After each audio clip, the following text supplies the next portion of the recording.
Soyez les bienvenus à votre rendez-vous de la mode, du chic, du glamour et de la créativité sur le continent. Eh bien, c'est toujours un plaisir pour moi de vous retrouver et de parler mode sur le continent africain. Comme je le disais aujourd'hui, nous parlons de valorisation de la tenue traditionnelle ivoirienne.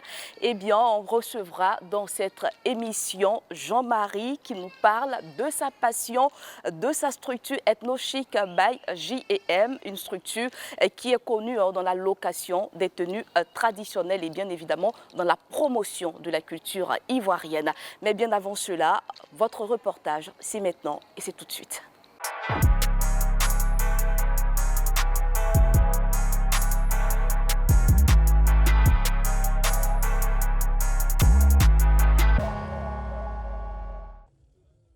C'était un samedi soir pas comme les autres. Une soirée dédiée à la célébration des 10 ans de carrière du jeune prodige de la mode ivoirienne, Franck Niamien. Deuxième défilé de mode de sa carrière, le top départ a été donné par le styliste Michael Tra, suivi des créateurs comme De Greg Mbourou, Louis Mardoché, Sarah Youssef et Rokar Yapo, qui ont chacun présenté une collection qui a émerveillé les invités.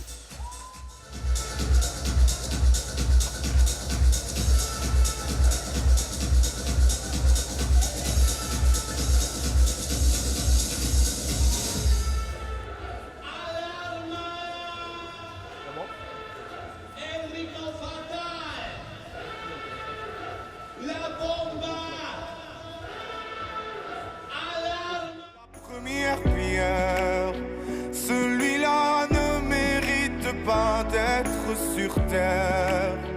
Oh Lucifer, oh laisse-moi rien qu'une fois glisser mes doigts dans les cheveux d'Esmeralda.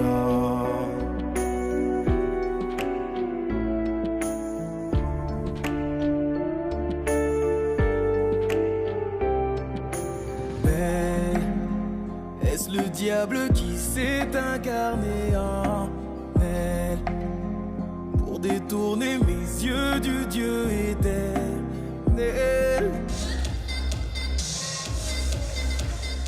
Strass, paillettes et de la magie à l'esprit niamien étaient au rendez-vous. Pour marquer le coup, 7 tableaux ont servi de mouture au défilé où il y avait une célébration de la culture pop avec les costumes qui vont avec.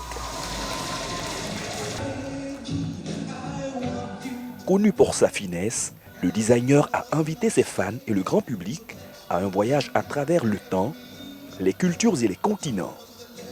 Défilé haute couture par excellence, Franck Niamien a lui-même présenté des pièces uniques, dont la collection baptisée Dorée, réalisée avec du tissu qui simulait des miroirs cassés.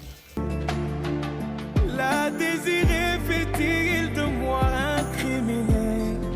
C'est qu'on me prenait pour une fille de joie, une fille de rien. Semble... Le brassage de culture entre l'Afrique et l'Orient a été aussi bien mis en évidence dans la collection nubienne. L'inspiration intarissable du styliste a également amené le public au Japon et en Europe avec des pièces très colorées. Devant de nombreux spectateurs et férus de la mode, le jeune créateur a sorti le grand jeu pour asseoir sa notoriété à travers une cinquantaine de tenues qui a permis aux invités de vivre la mode autrement.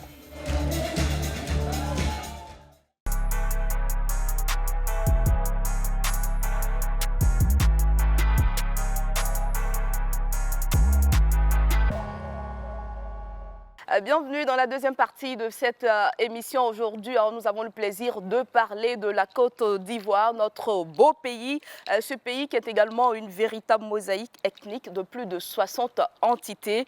Chaque peuple ayant sa culture, ses rythmes et ses valeurs. Cette diversité est visible à travers, bien sûr, les vêtements pour la promotion, justement, des tenues vestimentaires traditionnelles. Dans son pays, l'Ivoirien Jean-Marie a créé Ethno Chic by J&M, une plateforme dont l'objectif est de revaloriser la culture ivoirienne à travers les tenues vestimentaires. Jean-Marie, merci d'être avec nous. Je vous remercie de m'accueillir sur votre plateau. C'est vrai, hein, je vous ai plus ou moins présenté, j'ai même planté le décor, mais rapidement, présentez-vous à nos téléspectateurs. Merci. Alors, je suis Jean-Marie Nda, enseignant de formation dans le domaine de la petite enfance, très souvent qu'on appelle la maternelle, passion pour les enfants déjà. Et également, je suis passionné de culture et de mode traditionnelle. Pour résumer, je peux dire ça. Ouais. Alors, passionné de mode et en même temps enseignant, est-ce que c'est deux domaines qui collent forcément? Oui, je dirais. Alors, cette passion, je l'avais. Mais justement, ce sont les enfants qui m'ont permis d'explorer ce domaine, d'oser en fait. Parce que la créativité avec eux lors des journées culturelles, quand on appelait, que l'on appelait Mardi Gras, c'était aller au-delà. Et ce n'était pas que les vêtements qu'on mettait en valeur, mais justement toute la période qui précédait le Mardi Gras, c'était l'étude d'une culture, c'est-à-dire la classe qui choisissait une culture devait l'étudier dans toute sa diversité, vêtements, nourriture, rythme et valeurs. Et ça, en même temps, pendant 6 ans de métier, ça m'a permis de découvrir plusieurs cultures. Et après cela, je me suis dit, waouh, mais écoute, on est tellement riche, pourquoi ne pas mettre ça en valeur? Et donc, vous décidez de créer Ethno Chic by JM qui dormait quelque part. Alors, Ethno Chic by JM, c'est quoi? Ethno Chic by JM, je dirais, c'est une structure qui est spécialisée dans la vente et la location des tenues et accessoires traditionnels. Voilà, et Ethno Chic by JM a plusieurs objectifs, mais pour le moment, comme je le disais, vente et location de tenues traditionnelles, pour faciliter en fait et rendre beaux les événements heureux. Et Ethno Chic by JM, on entend par là Jean-Marie? Jean-Marie, parce qu'effectivement, quand on entend Jean-Marie, c'est JM. Ethno Chic by JM, je dirais, c'est quand même un hommage à mes parents. J, qui est Jacques, du prénom de mon père. M, qui est Moya, du prénom de ma mère. Et celle-là qui, je dirais, m'a tout appris. La créativité, le montage des bijoux, l'accessoire, des tenues, comment les agencer, tout ça me vient de ma mère. Et je me devais vraiment de lui rendre hommage vu qu'elle n'est pas là.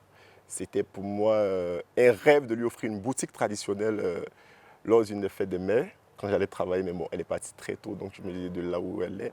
Voilà, elle reçoit ça comme un cadeau. Et maman doit être très fière de vous. J'espère bien. Alors, Jean-Marie, on revient rapidement. Hein. D'accord. C'est vrai que tout de suite, vous avez survolé pourquoi vous êtes venu à ce secteur, mais véritablement, qu'est-ce qui a été le déclic? Alors, le déclic, je dirais, comme je l'ai dit tout à l'heure, c'était chaque année, il y avait une classe qui choisissait une région et le déclic, il allait. Mais j'étais quand même passionné de culture. À chaque fois qu'il y avait un événement traditionnel, les fêtes de génération, en pays Adjoukrou et Brié, même hors de la Côte d'Ivoire, par exemple, le Charlotte Festival, qui est un événement au Ghana, franchement, peu importe la culture, le lieu, j'allais. C'était une passion pour moi de découvrir, de voir la diversité. Et quand je me suis dit, mais attends, on va ailleurs, on apprend, mais chez nous, on connaît moins. Et il y a un moment où tous les mariages traditionnels étaient dominés par une culture ailleurs. J'ai bien envie de dire la culture Naïdja. Je me suis dit, mais non, effectivement, les gens le faisaient ici, mais c'était méconnu. Mettre ça en valeur, pour nous, c'était valoriser la richesse culturelle ivoirienne. Et donc, justement, vous, votre créneau, c'est de valoriser que les tenues traditionnelles ivoiriennes. Je dirais oui, d'abord. On a d'autres cultures qui interviennent dans les mariages qu'on organise parfois. On a des personnes qui nous sollicitent pour des régions qui sont ou des pays autres que la Côte d'Ivoire. Mais pour moi, c'est important de commencer par mon pays. Il faut d'abord connaître ce qu'on a chez nous, nos valeurs, nos cultures, de sorte à ce que quand on part ailleurs, on puisse les partager. Et ensuite, on pourra introduire les autres. C'est vrai que là, dans nos mariages, on a d'autres cultures, mais spécialement, les tenues ivoiriennes sont mises en avant. Alors, ça se passe comment généralement à votre niveau? Est-ce que ce sont les mariés qui vous contactent, des personnes? Expliquez-nous un peu votre fonctionnement. Alors, Ethno Chic by JM, installé, je dirais, est connu et recommandé, parfois connu sur les réseaux sociaux à travers nos pages Facebook et Insta. Du coup, à chaque mariage, nous publions des photos des événements que nous faisons avec l'accord des mariés, bien sûr. Et quand certaines personnes voient ce qui se fait et qu'elles sont intéressées, elles nous contactent par le biais soit de notre page Facebook ou par le numéro qui est marqué sur la page. On discute, elles nous disent ce qu'elles veulent, le choix des tenues, la région dans laquelle elles voudraient s'habiller. Elles passent à notre showroom, elles font le choix des tenues, on échange, on discute, on conseille. Et après ça, quand c'est validé, le jour J, on est là avec tout l'arsenal. Et puis, comme vous savez, la suite se fait, les tenues pour la cérémonie. En fait. Pour la cérémonie. Et vous travaillez en collaboration avec d'autres personnes? Oui, nous travaillons en collaboration avec d'autres personnes. Déjà, l'équipe est familiale. Voilà, je travaille avec Une entreprise familiale? Une entreprise familiale. Donc, je travaille avec mes sœurs. Et on a beaucoup de collaborateurs, c'est-à-dire ceux qui nous permettent d'avoir les bijoux, ceux qui nous permettent d'avoir les pagnes. C'est vraiment une équipe un travail de collaboration. Parce qu'avec ces personnes-là, quand souvent il y a une tendance ou une nouveauté côté pagne, automatiquement, elles vous tiennent informés. Et vous avez ces pagnes-là qui sont à la disposition, que vous présentez à vos clients pour dire « Ah, on a une nouvelle catégorie de pagnes, on a une… qui pourrait bien vous intéresser. » Exactement. Et du coup, voilà. Et les choses vont plus rapidement. Plus rapidement parce que c'est un domaine où il faut se réactualiser, il faut se réinventer chaque jour. Et justement, j'avais envie de vous demander quelle est votre valeur ajoutée par rapport à vos différents concurrents? Alors, concurrents direct parce qu'il y en a. Parce que c'est quand même un domaine assez exploité aujourd'hui en Côte d'Ivoire. Parce qu'aujourd'hui, quand on ouvre les réseaux sociaux, mais à chaque 2 minutes, vous voyez, location des tenues traditionnelles. Mais je pense qu'on essaie quand même de se démarquer par la créativité, de 1, par la nouveauté, de 2. Et je pense que quand même, il y a quelque chose qui est très important dans ce domaine, c'est la courtoisie. Parce que ce n'est pas qu'un seul business pour moi, c'est pouvoir tenir la chandelle, pouvoir recevoir des gens. Souvent, des clients vous enverront des photos, moi je veux ça. Mais quand vous recevez ces personnes, vous les présentez. Ah, écoutez, c'est vrai que vous avez une photo, mais et vous, comment est-ce que vous voulez personnaliser votre mariage? Vous ne voudrez pas que quelqu'un aussi prenne votre photo pour dire je voudrais cette tenue et il y a quelque chose, un détail qu'on ajoute, l'échange. Je pense qu'on essaie quand même de se démarquer par, je veux dire, notre créativité.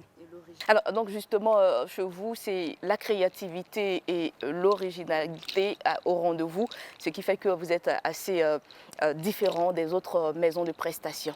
Oui, je dirais. C'est vrai que chacun essaie de créer sa touche et du moins d'apporter sa touche pour se faire valoir sur le marché. Mais je pense qu'on a quand même, à différents niveaux, quelque chose qui nous démarque. Voilà.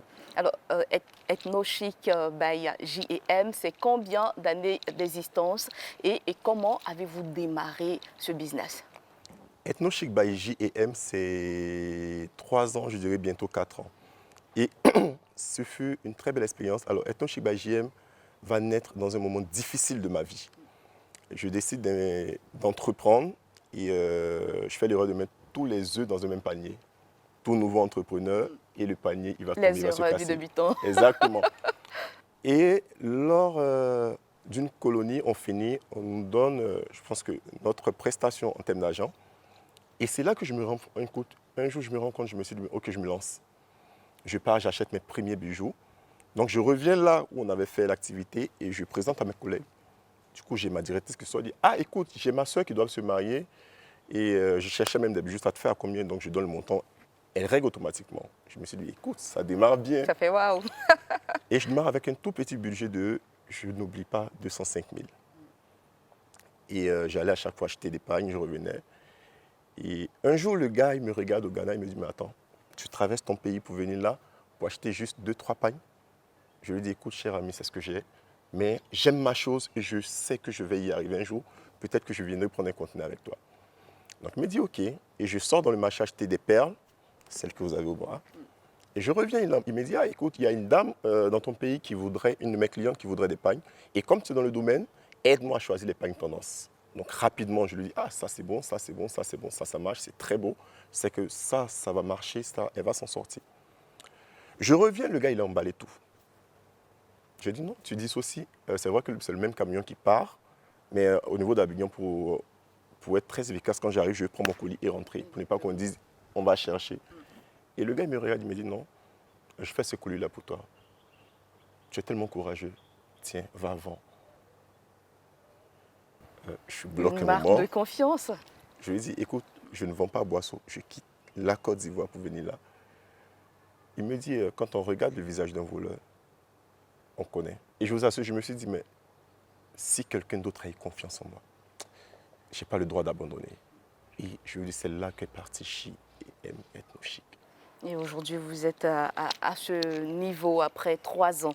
Alors, JM Ethno-Chic, Jean-Marie, j'ai bien envie de dire, entrepreneuriat et vie d'enseignant, comment ça se passe?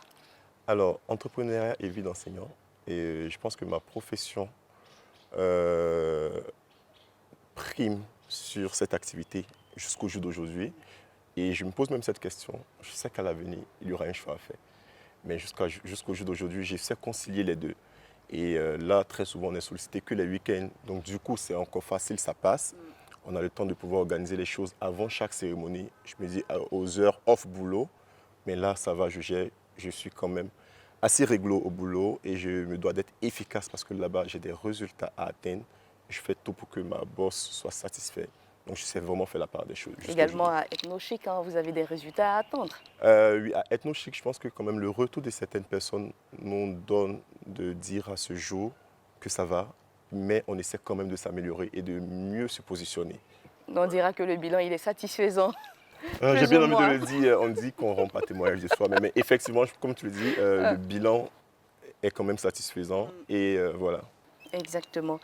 Et Jean-Marie, aujourd'hui, quelles sont les tendances en termes de tenue traditionnelle, surtout lors des différentes cérémonies? En Côte d'Ivoire, je dirais. Oui, en Côte d'Ivoire, les tendances, c'est beaucoup plus les tenues Akan et la tenue BT qu'on appelle le raffia. L'une des tendances en ce moment, c'est l'une des tenues appelée tenue Reine-Mère et que j'ai baptisée tenue Yao Aya. Yao Aya, c'est le nom de ma mère. Et c'est une tenue d'origine ghanéenne, dentelle nouée à la poitrine, le pagne noué sur l'épaule et tenu par un bras avec tous les accessoires qui vont avec. Il n'y a pas un mariage aujourd'hui où cette tenue n'est pas demandée. Et justement, on essaie de faire de cette tenue l'une des spécialités des Ethno-Chic by JM. Et cette tenue, je l'ai appelée Yao Aya. Et c'est l'une de vos créations personnelles?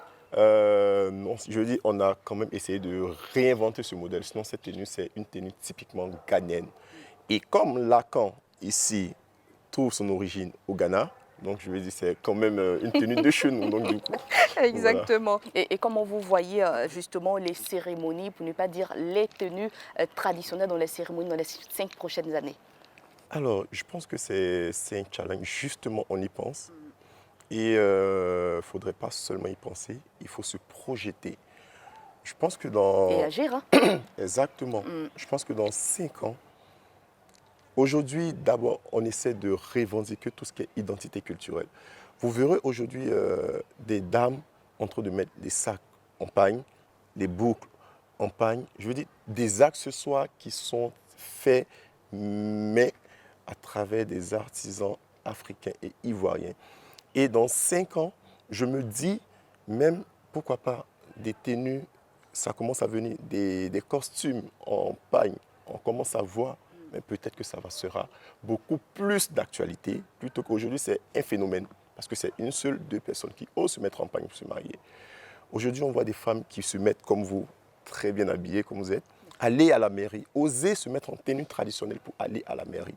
Mais justement, ça nous donne l'opportunité d'agir dessus pour proposer des choses, pourquoi pas, des choses assez différentes qui vont concilier modernisme et culture pour qu'on puisse aujourd'hui dans nos mairies, sur 10 mariages peut-être un samedi, voir 8 mariés habillés dans nos tenues. Et je pense que c'est vraiment une réflexion à pousser.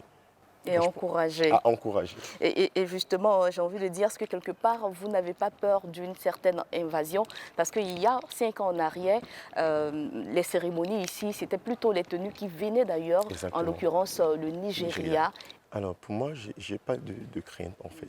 Et comme je le disais, dans ce métier, l'une des compétences à avoir, c'est la créativité. Et quand il y aura demain, puisqu'on ne sait pas de quoi est fait demain, si demain on sent un chamboulement dans le domaine, il faut pouvoir se saisir de ça et créer quelque chose pour rester tendance dans nos tenues. Et aujourd'hui, je vois plusieurs personnes dans ce domaine en train de se battre pour valoriser.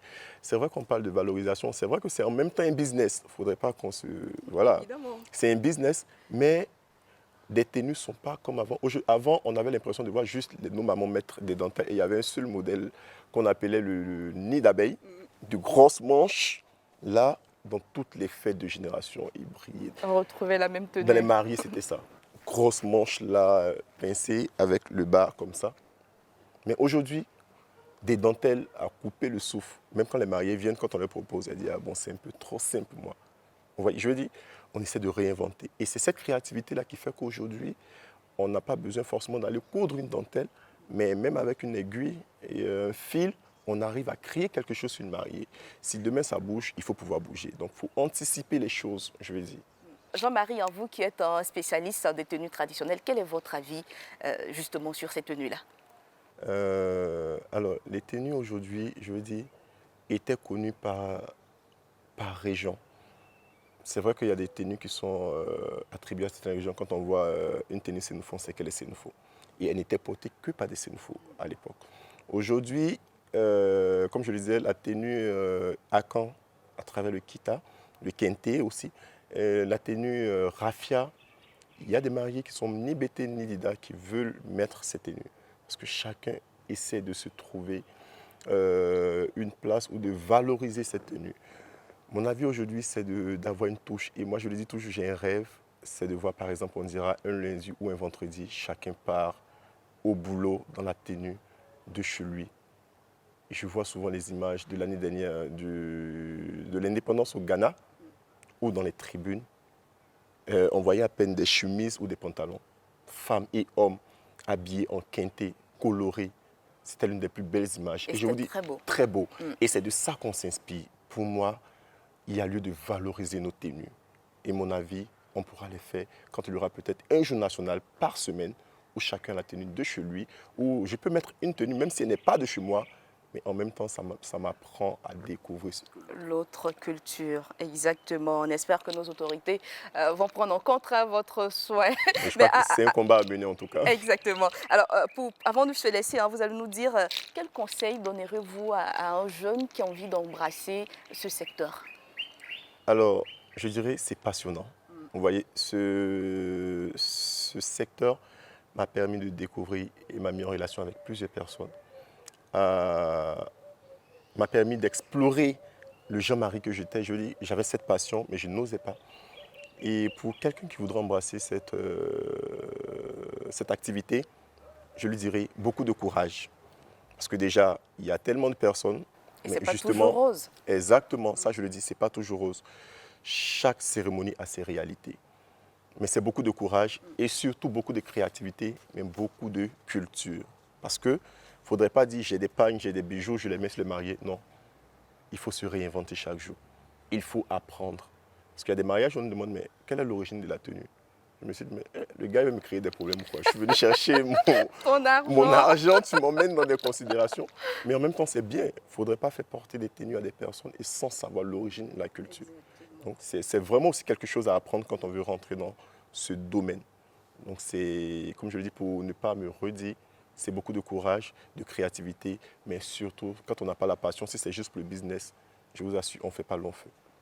Parce que tout n'est pas rose, comme moi également, je l'ai souligné. En tout cas, Jean-Marie, je vous dis merci d'être passé sur le plateau d'Africa Chic. Je rappelle, vous êtes le créateur de la structure Ethno Chic by J&M, qui est spécialisée dans la valorisation des tenues traditionnelles, mais également la location. Exactement, pour faciliter, parce que tout le monde n'a pas les moyens. Ça coûte cher en fait, une seule tenue avec tous ces accessoires. Et je pense que c'est pour moi aussi l'occasion de vous remercier, parce que je pense qu'à travers votre plateau, ça sera vraiment encore une découverte de la culture ivoirienne. Et je pense que le message d'arriver un jour à une journée nationale des tenues de chez nous, je pense que partira quand même de là. Pourquoi pas? Oui. En tout cas aussi, merci pour cette belle tenue qui fait la fierté de la Côte d'Ivoire. C'est déjà une tenue de quelle région? Alors on dirait une tenue du sud du peuple Akan. Et le peuple Akan, vous savez, il y a plusieurs sous-groupes. Donc, mais on a quand même les mêmes tenues. Voilà, que ce soit au niveau Abidji, Ébrié, Adjokro, Baoulé, tous les groupes Akan, c'est une tenue du groupe Akan. Et moi, je suis sublimée par Ethno Chic by J&M. Comme vous êtes fait reine dessus, je vous bien sûr. Ah bah, évidemment, reine d'Africa Chic, pourquoi pas. Exactement. En tout cas, merci pour cet échange sur votre passion, votre métier et surtout sur la valorisation des tenues, comme je le disais. Et vous l'avez compris, hein, chers téléspectateurs. Merci également à vous de nous avoir suivis. On se retrouve très bientôt pour un autre numéro sur la Panafricaine Média TV.